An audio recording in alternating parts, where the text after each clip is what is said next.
حدد الاتحاد الافريقي لكرة القدم يوم 25 من سبتمبر الجاري موعدا لانطلاق عملية بيع تذاكر كأس افريقيا المغرب 2025. وقال الكاف في بيان له ان عملية التسجيل ستمتد من اليوم الجمعة 12 من سبتمبر وحتى 24 منه، وستفتتح المرحلة الأولى من بيع تذاكر الكان يوم 25، على أن تنطلق المرحلة الثانية يوم 21 من أكتوبر المقبل، فيما ستنطلق المرحلة الثالثة في 21 من نوفمبر القادم. هذا وأعلن الكاف في تجربة غير مسبوقة إطلاق تطبيق يلا، حيث سيمكن الحصول على تأشيرة إلكترونية وكذلك بطاقة المشجع بالنسبة لحاملي التذاكر. قال فوزي لقجع رئيس الجامعة الملكية المغربية إن بلده يطمح لتنظيم أحسن نسخة في تاريخ كأس إفريقيا، مؤكدا جاهزية المغرب للعرس الكروي الإفريقي.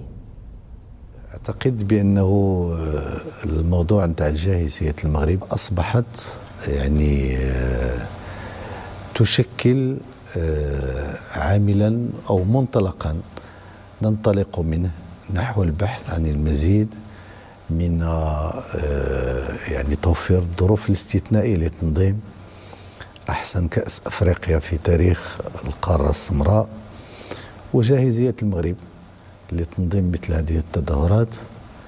يعني هي بطبيعة الحال كما يعرفها الجميع هي تتويج لمسار تنموي يقوده جلالة الملك نصره الله لأكثر من 26 سنة، مسار تنموي تشكل فيه البنيات التحتية بمختلف تجلياتها في مختلف الميادين أحد الروافد للمشروع التنموي الذي يقوده جلالة الملك بحنكة وتبصر واستباقية فريدة من نوعها. بطبيعة الحال المغرب يرحب على بعد كل المدد بأشقائه الأفارقة، بكل العائلة الكروية القارية والعالمية في أرض الحضارة والتلاقي والتسامح، في أرض المغرب، أرض المملكة المغربية، أرض حضارة تفوق 12 قرنا.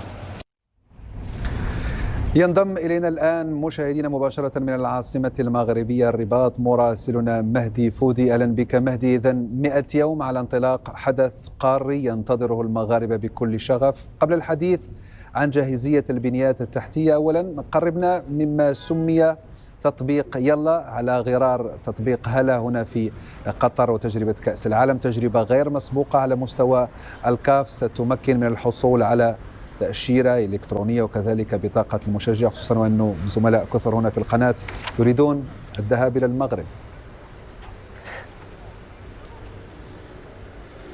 بالفعل أمين، مرحبا بكم جميعا في المغرب. مساء الخير لك ولستيفاني ولكل مشاهدي قنوات بين سبورتس. نطل عليكم من القلب النابض للعاصمة الرباط، بالضبط شارع محمد الخامس، أمام The Countdown Clock، أي ساعة العد التنازلي الرسمية. 100 يوم على انطلاق هذه البطولة. أولى الفعاليات التي تسبق البطولة انطلقت مساء اليوم بالضبط في شالة. لقد كنا من بين حضور الحفل الذي أقامه الاتحاد الإفريقي على شرف شركائه الاستراتيجيين، كذلك رعاة البطولة. كان حدثا رمزيا إلى أنه شكل فرصة مواتية لتقديم خارطة الطريق، لتقديم مستجدات هذه البطولة لرعاة هذه النسخة من طرف رئيس قسم المسابقات سامسون أدامو، كذلك حسن القماح رئيس القطاع التجاري للاتحاد الإفريقي. مستجدات عديدة من ضمنها بطاقة يلا أو تطبيق يلا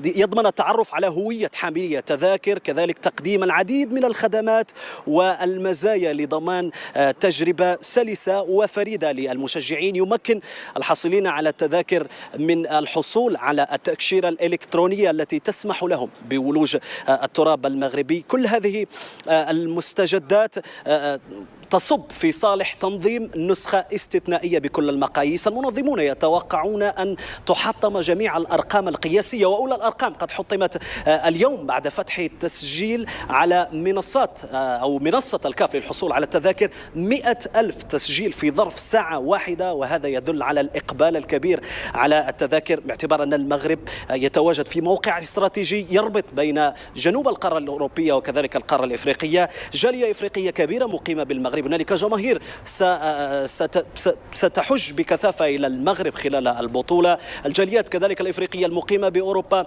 ستحضر لمشاهدة مباريات كأس إفريقيا. هنالك العديد من المستجدات حتى في رزنامة البطولة. لأول مرة يعتمد مثلا نموذج المركز أو نموذج معسكر الفريق الأساسي أو ما يسمى بتريننج بيس كامب. لأول مرة كل منتخب سيقيم بفندق فاخر 5 نجوم، سيتوفر على مركز تدريبات بمواصفات عالمية وبشكل حصري لكل منتخب من أجل تجنب التشويش ولضمان الراحة وضمان أعلى مستوى من التركيز خلال البطولة. وسيبقى كل منتخب في مقر إقامته طيلة البطولة بحكم القرب الجغرافي بين المدن الستة التي ستحتضن مباريات كأس إفريقيا. هنالك خط فائق للسرعة للقطار فائق السرعة يربط مثلا بين أقصى شمال المملكة طنجة والرباط في زمن قياسي أقل من ساعة ونصف. هنالك خطوط جوية ستربط بين المدن الستة الرئيسية على مدار اليوم، وسائل مواصلات حديثة، الطرق السيارة كذلك توفر سبل الراحة للمسافرين عبر السيارات. تجربة فريدة تنتظر المشجعين الذين سيأتون لتشجيع منتخباتهم في كأس إفريقيا في نسخة استثنائية على جميع المستويات. لأول مرة تنظم البطولة في 9 ملاعب، 4 منها في العاصمة الرباط التي ستتقمص دور العاصمة كذلك في هذه المسابقة. على مستوى البنيات التحتية، القائمون على الشأن الرياضي في المغرب قاموا بعمل كبير في وقت قياسي مثل ما شاهدنا بطبيعة الحال في الرباط بعد افتتاح ملعب مولاي عبد الله، وهذا يبشر بنسخة مثل ما قال فوزي لقجع رئيس الجامعة الملكية أنها ستكون تاريخية وربما الأفضل في تاريخ كأس إفريقيا.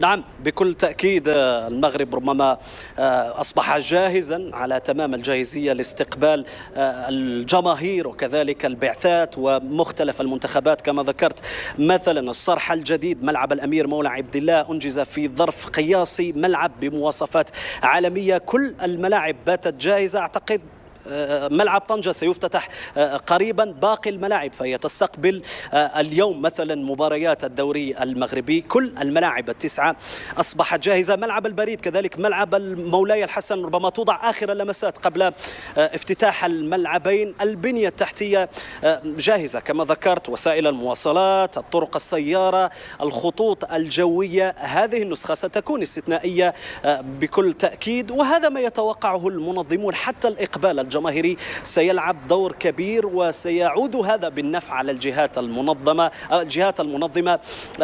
بيع التذاكر، عملية بيع التذاكر ستشهد إقبالا كبيرا. كذلك سيكون هنالك رواج سياحي في مختلف المدن، تجربة فريدة في انتظار جميع المشجعين من داخل القارة الإفريقية وكذلك الجاليات القادمة من أوروبا ومختلف أنحاء العالم. وما سيجعلها استثنائية أكثر عند المغاربة وبقاء اللقب فوق الأرض المغربية بعد طول انتظار. مهدي فودي مراسل قنوات بين سبورت، أتمنى ذلك معنا من الرباط. شكرا جزيلا.